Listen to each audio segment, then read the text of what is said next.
Greetings! My name is Turadin and this one's gonna be a bit of a doozy. So I originally intended for this video to be one talking about the history and nature of different kinds of yokai and how well their Genshin equivalent matches up with them. However, I soon ran into a little issue with this plan. That being that I find Japanese history and mythology just way too darn interesting. And before I knew it, I'd managed to note down almost double the info on a single one of these beasties as I usually do for an entire video. So instead, I'll be splitting it up into multiple videos, each talking about one specific playable yokai and their massive quotes, real life parallels. And who knows, if people like it, I might even cover more history and mythology from Nippon in the future. By which I mean to say, please like it, because I'm inevitably going to do so anyway, since it's one of those things I can literally go on about for hours, much to the misfortune of whoever asked. Got that? Alright, so let's dive into the first subject of this mysterious, sometimes monstrous, always magical, mythological menagerie, the Kitsune. So what is a Kitsune? Well, basically Kitsune is a fox that's gotten crazy good at magic and shapeshifting, usually using it to screw at people, sometimes for giggles, sometimes in a karmic justice sort of way. Like most things in Japanese culture, the Kitsune was originally borrowed from mainland China, where it was known as the Holy Qing, and was also quite a large load more malicious, as it had a lovely habit of possession, manipulation, and poisoning the hearts of men. Because, of course. However, the Kitsune quickly took on a slightly more positive role, as the Japanese also had a slightly more positive relation with foxes. Since foxes hunted vermin, and their smell even kept the little buggers at bay, they very quickly grew to respect and even worship the Kitsune as messengers or servants of the kami Inari, who was the goddess of rice, fertility, and, wouldn't you know it, foxes. But now you might also be wondering how a regular old fox goes from a convenient woodland critter that hunts rats to a magical shapeshifter who's best buds with a divine being. And this is also where we get into the first of Genshin's parallels, their age. You see, it is said that once a fox reaches a lovely 100 years, it gains the ability to shapeshift and do magic, among which is the ability to create lightning.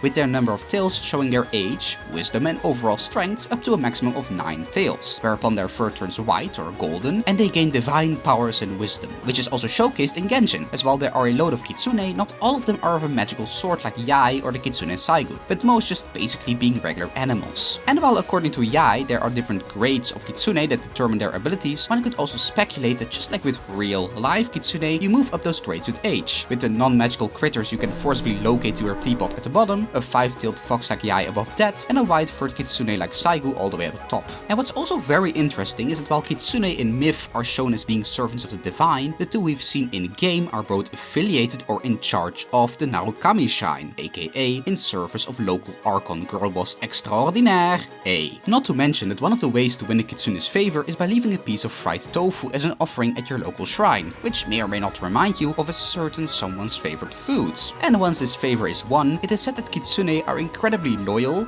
friendly, and sometimes even loving, which one could definitely see with the relation between Yai, Miko, and A. Interpret that statement however you will. Despite her witty nature, Yai really cares about A, and one of the reasons she helps you out during the Archon quests is because she just wanted her buddy back. And for A to finally deal with some of those massive issues she's keeping suppressed like she's the Chinese government and it's the 3rd of June 1980. However, while the Kitsune are said to be helpful and loyal servants of the divine, they also have quite this sly streak to them. In many tales, they are seen as tricksters, often using their shape-shifting or magical capabilities to humiliate arrogant samurai, mess with greedy merchants, lead people astray at night with kitsunebi, which are sort of magical wisp-like lights in the dark, or just by simply seducing them with their womanly charms. Once again proving that folks of all cultures and countries go full-on monkey brain once you put some hondonkiri do's in front of them. In fact, some Kitsune have even been portrayed as a sort of Japanese succubus, where they feed on someone's life energy by engaging in intimate or other spicy contact, with their seductive nature even getting so popular that the saying Kitsune Gao, or fox-faced, became a thing, referring to a woman with fox-like facial features which people were all over back in the day. But sometimes their mischief is a bit less innocent or karmic. And there is a variation of black-furred Kitsune known as the no Kitsune, who are known for just that, and were basically a sort of repository for all the bad rap the OG Holy Qing got. Their most common tricks involve possession and curses, targets of those usually being women and more often not being a very convenient cost-cutting diagnosis for mental illness or just, you know, emotions and stuff. In the unlucky scenario where a loved one got possessed, usually conveniently after a significant traumatic event, you could go one of two ways. The first being to head to your local Inari shrine and pretty please ask either the other Kitsune for help or for the evil Kitsune to piss off. And if that fails, the other option was usually something simple, like badly beating and or burning the unlucky lady until the spirit left on their own. There are some constants in the universe, and one of them is that no matter where you go, the ladies never have a fun time of it. But heading back to Genshin land, there are once again a few parallels. Their sly nature is showcased incredibly well in the entire existence of Yae Miko, who constantly uses her resources and abilities to mess with people, chief of these being her antics with Goro, which is also a fun little divergence from the original myth, since Kitsune are originally known to react badly to dogs, often becoming more rattled than a car full of skeletons riding through the Flemish countryside when forced to deal with one. Yet Yae actually loves to mess with Goro, who is,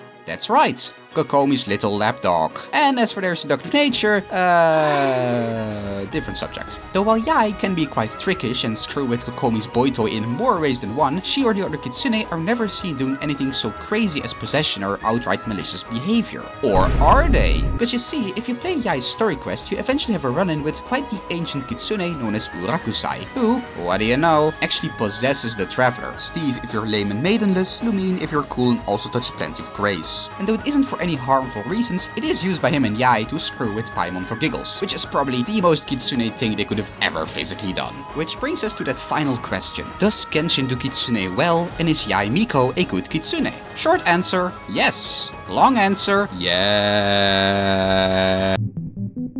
Oh yeah, and by the way, there's a shocking lack of Urakusai art, so if any artists are watching this, some proper Silver Fox Urakusai Dilf art would be most appreciated.